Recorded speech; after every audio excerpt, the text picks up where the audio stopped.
Alright, so I'm back here, and now we are going to take a look at this chip.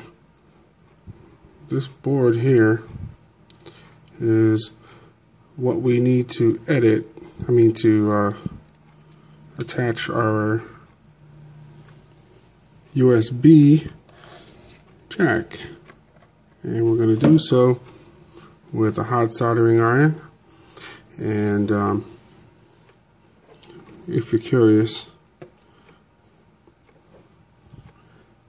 this was attached.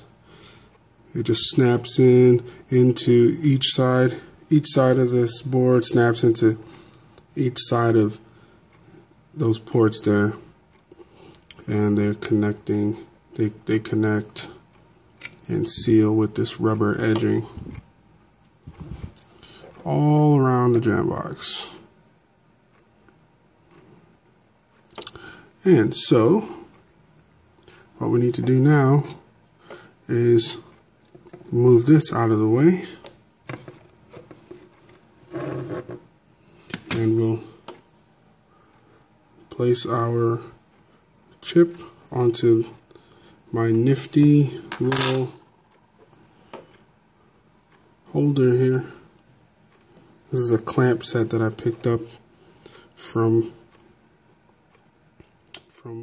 Radio Shack. I expect my endorsement check in the mail here pretty soon. Just kidding, I am not getting paid for endorsing this product, but I do like it. So basically what it is a magnifying glass attached to a pole, which is also attached to that pole are these arms that are designed to hold whatever you want to work on. Alright, let me make some adjustments, and then I will be right back with you.